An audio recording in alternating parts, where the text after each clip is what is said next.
ایک دن عمر بن خطاب رضی اللہ تعالی عنہ اللہ کے رسول صلی اللہ علیہ وسلم کے گھر میں تشریف لائے. کہا کہ یا رسول اللہ، اے اللہ کے رسول صلی اللہ علیہ وسلم، اللہ سے کیوں نہیں آپ دعا کرتے ہیں کہ وہ آپ کی امت کے اوپر فراوانی کر دیں. جو پرشین امپائر ہے، جو رومن امپائر ہے، وہ تو اللہ کی عبادت نہیں کرتے، لیکن ان کے اوپر تو مال و دولت کے جو ہے خزانے کھلے ہیں. تو آپ کیوں نہیں اللہ تعالیٰ سے دعا کرتے؟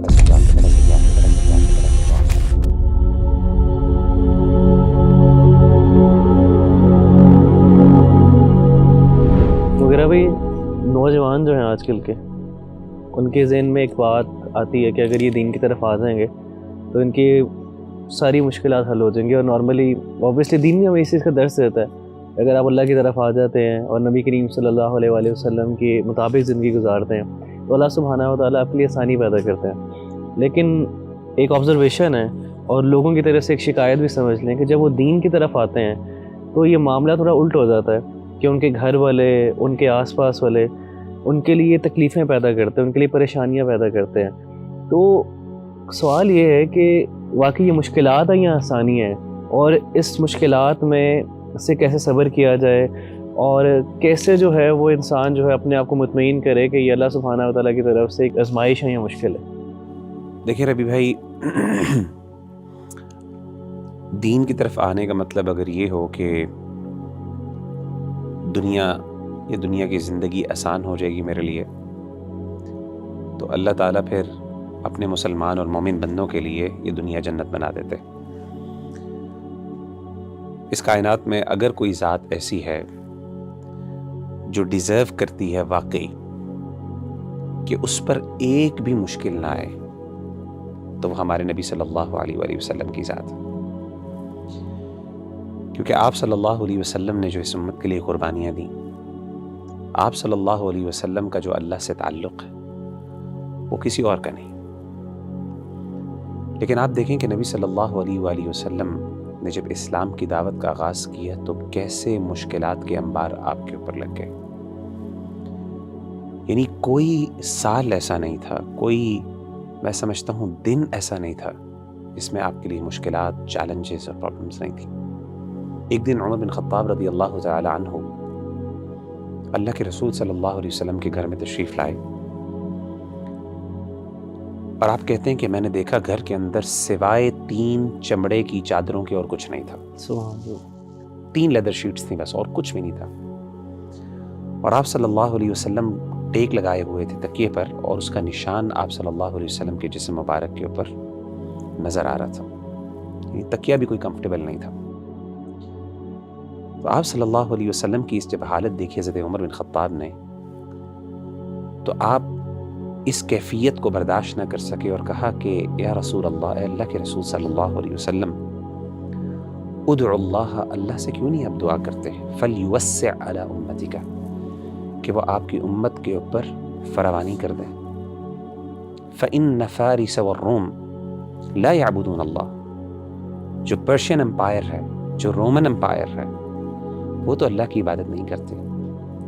ولیکن قد وسع علیہم، لیکن ان کے اوپر تو مال و دولت کے جو ہے خزانے کھلے ہیں. تو آپ کیوں نہیں اللہ تعالیٰ سے دعا کرتے؟ تو سیدنا عمر بن خطاب رضی اللہ تعالیٰ عنہ کی جب اللہ کے رسول نے یہ بات سنی تو آپ لیٹے ہوئے تھے، آپ اٹھ کے بیٹھ گئے، یعنی اس چیز کی اہمیت دلانے کے لیے. اور آپ نے بڑے حیران ہو کے کہا او فی شک انت یا ابن خطاب، اے ابن خطاب، کیا آپ کو بھی شک ہے؟ یعنی میں آپ سے تو یہ چیز ایکسپیکٹ نہیں کر رہا تھا. اولئک قوم عجلت لهم طیباتهم فی حیات الدنیا، آپ نے فرمایا یہ وہ قوم ہے جس نے اگر دنیا کے اندر کوئی خیر کا کام کیا ہے تو اس کی جزا ان کو دنیا میں ہی مل گئی، ان کے لیے دنیا میں ان کی جزا جلدی کر دی گئی. لیکن ہم مسلمان، یہ جو اللہ تعالیٰ کا بندہ، یہ مومن ہے، اس کی کوششوں کو کبھی بھی اللہ تعالیٰ دنیا کے اندر چھوٹا ریوارڈ دے کے ختم نہیں کرتے.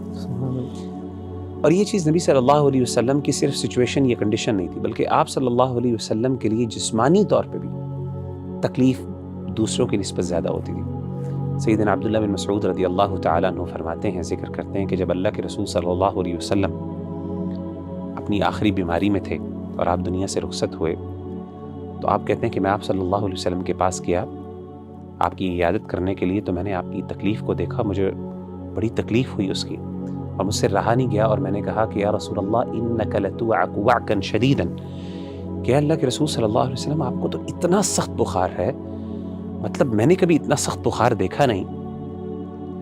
تو آپ صلی اللہ علیہ وسلم نے کہا کہ اے عبداللہ، واقعی مجھے جتنا تم میں سے ایک شخص کو بخار اور تکلیف ہوتی ہے جسمانی طور پہ، مجھے ڈبل ہوتی ہے۔ اور آپ نے پوچھا عبداللہ تمہیں پتہ ہے کہ کیوں ایسا ہے؟ تو عبداللہ بن مسعود نے کہا کہ اللہ کے رسول صلی اللہ علیہ وسلم شاید اس لیے کیونکہ اس تکلیف کی وجہ سے اللہ تعالیٰ آپ کا اجر اور ثواب بھی دوبالا کر دیں گے۔ تو آپ نے کہا ایسی بات ہے، اور آپ نے فرمایا کہ جب ایک مومن پر کوئی تکلیف آتی ہے تو اللہ نہ صرف اس کے گناہوں کو معاف کرتے ہیں بلکہ اللہ تعالیٰ اس کے درجات بھی بلند کر دیتے ہیں۔ تو اپنا بندہ جو اللہ کا ہے، بعض اوقات میں سمجھتا ہوں بعض اوقات اس کے لیے دین میں آنے کے بعد مشکلات زیادہ بڑھ جاتی ہیں، اور یہ اللہ کی محبت کی نشانی اور دلیل ہے۔ کیوں؟ ایز لانگ ایز وہ دین پہ قائم رہے۔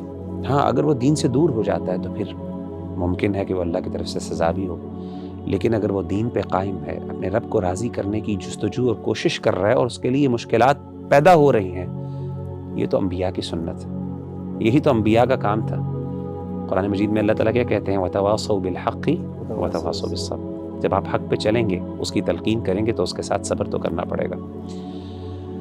تو میں سمجھتا ہوں کہ یہ اللہ تعالیٰ کی طرف سے حکمت ہے، اور کئی دفعہ یہ اللہ کی طرف سے انعام ہوتا ہے۔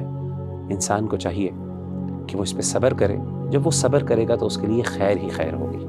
اللہ تعالیٰ ہم سب کو عمل کرنے کی توفیق عطا فرمائے۔